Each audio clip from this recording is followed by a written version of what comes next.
Hi everyone. I'm a PhD student from the Chinese University of Hong Kong. I've been thinking of. Well, I work on ethics and using formal theories, especially decision theory, and hoping to extend that to through epistemology to game theory and how it could be applied to issues that's been pressing to all of us, such as global warming. And to think about that, I looked at the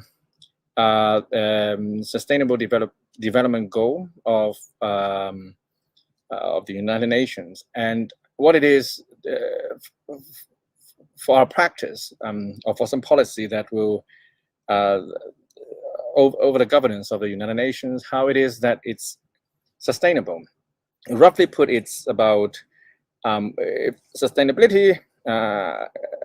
If a practice is sustainable, it is for it to be after 10 years. If 10 years later people have the same resources as we do, that's one way to formulate sustainability. But given that that's politics and policy, and it involves economics, because resources, especially an assumption in economics is the scarcity of resources and distribution of not only wealth but various other things.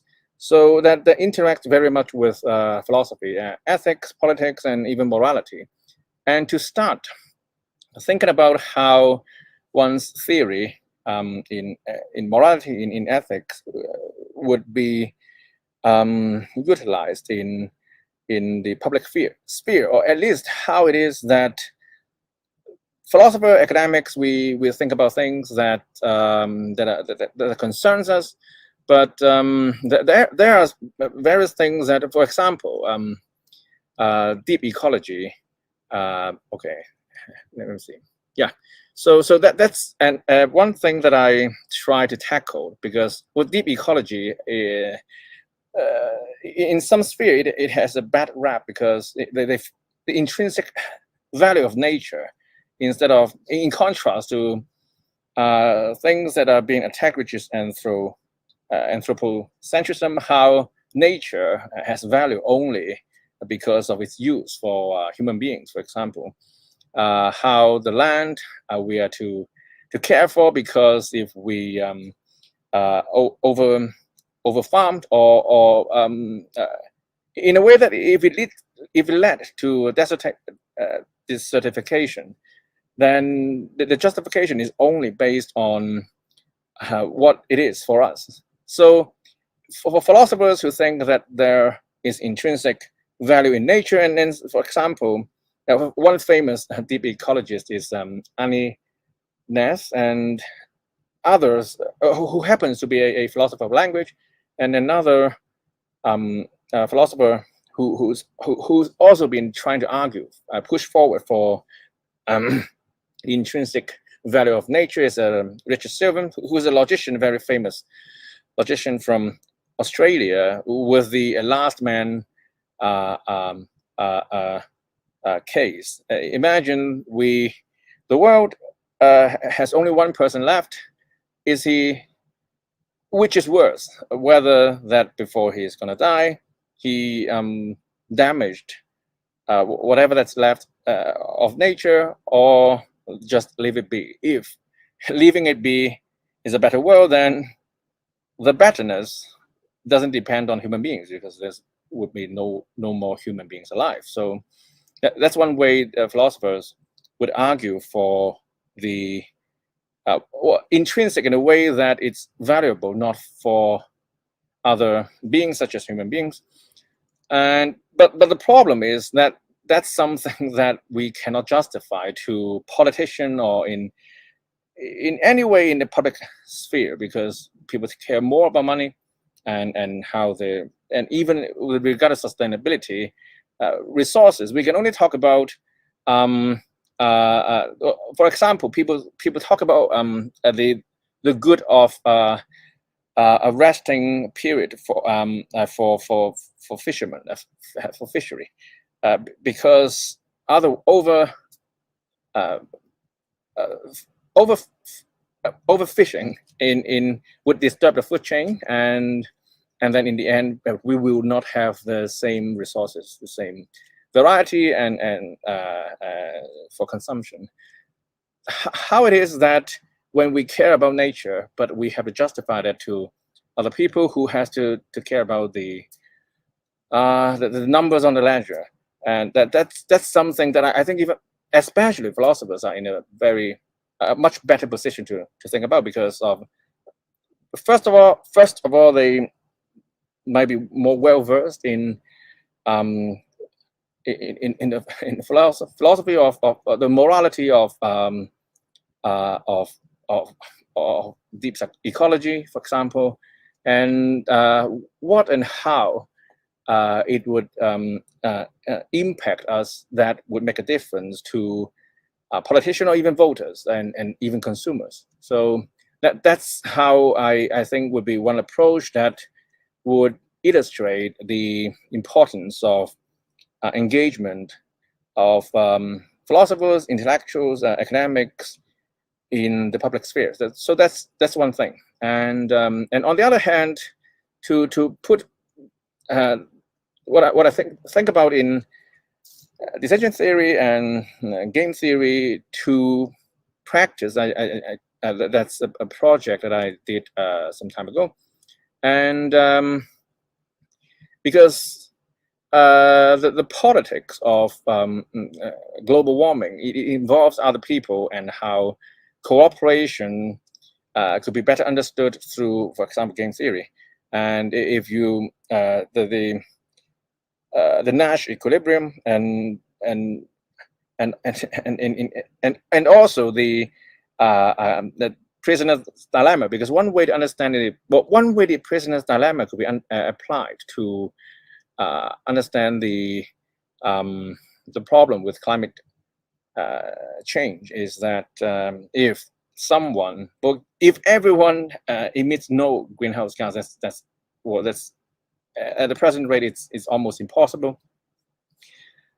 If one of them did, then the gross domestic product of the country would be much better. The economic growth would be better, and those that did not, yeah, they did well for nature, but they would have been outrun economically on the global platform, and thus lose out. If everyone abide by the same rule, then that's a better world.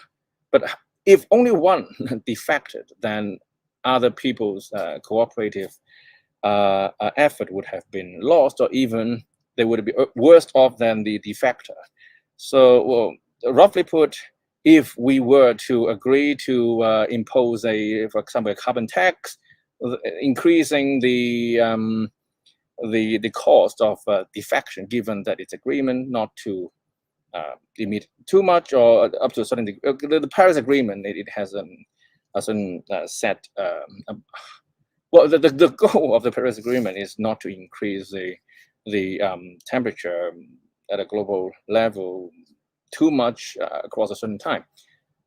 So that's one way how philosophy or even economists could participate in thinking about cooperation, and at the policy-making level, given it involves other countries and other interest groups, it involves politics.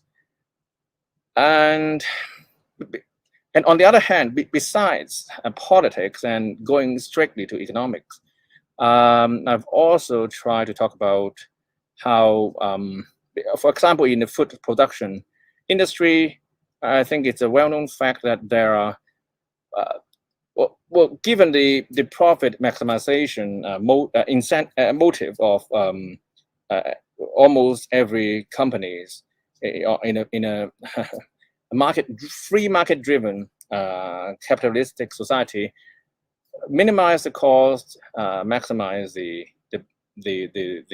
benefit. That leaves, for example, a very poor living condition of livestock However, in return, the food is the meat produced of less quality, and also because of the how massive the production is, there are many food waste. A lot of food, a lot of meat is wasted, whether imported in other countries, and even in Hong Kong, not all purchased meat are consumed, and that's not a good sign. That's a waste of resources and how much water it would have been used. But if with a better coordination among various manufacturers, given that the incentives is also to but to make money on the one hand, and also to have quality produce, because for manufacturers to care about the welfare of animals, that's another thing about what philosophers we talk about morality, what's the right thing to do, but for the people who are really doing business, that's not their concern. And on the other hand, if those that without a fair trade, without social corporate responsibility, or nowadays there's also ESG. Without these things as a at a level to, for example, as a reputation, with reputation as an incentive, it's not easy for even those that want to take care of the environment to do well, because they would be very easily out-competed by those that do the most cost-effective way of manufacturing.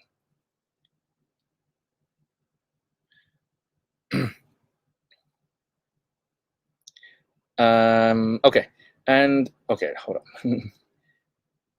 and of course, food production, that's one thing, and also fossil fuel companies, because their vested interest is in energy. On the one hand, given that it's not renewable because of how fossil fuels, how oil comes about.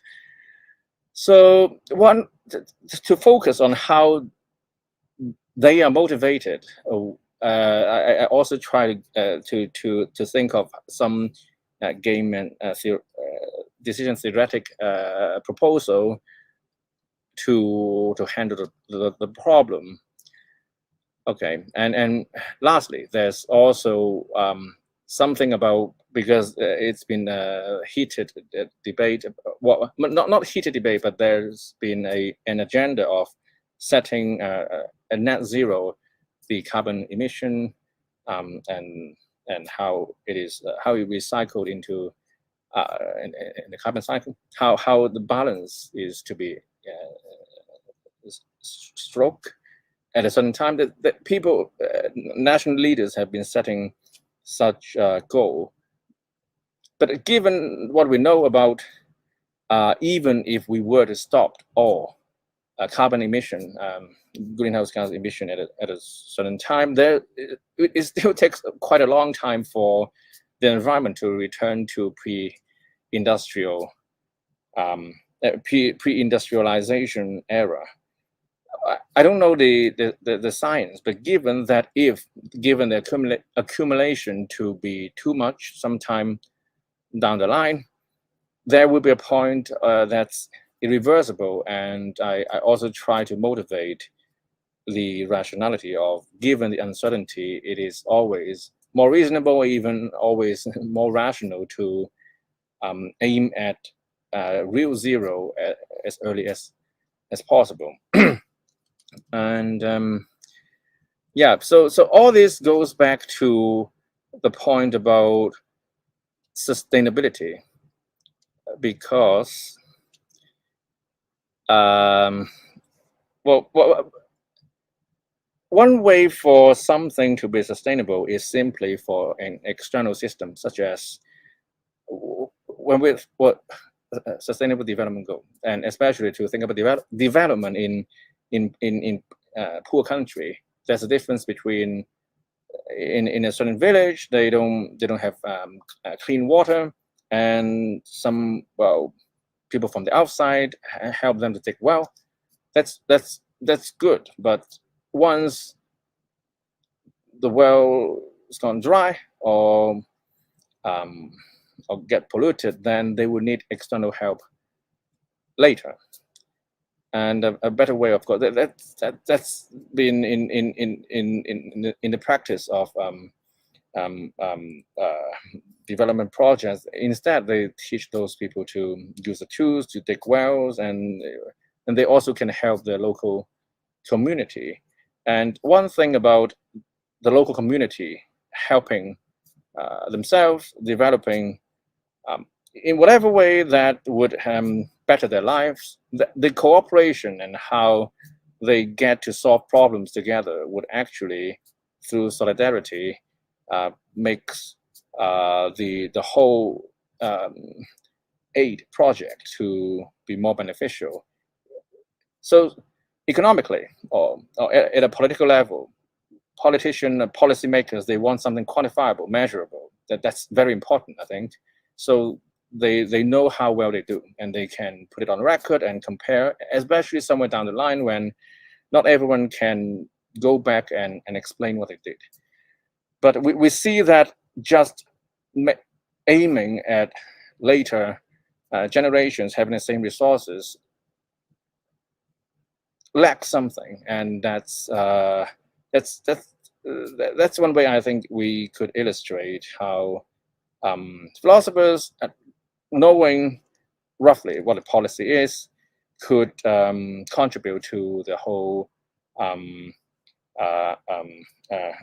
battle against global warming. Yeah, thank you very much.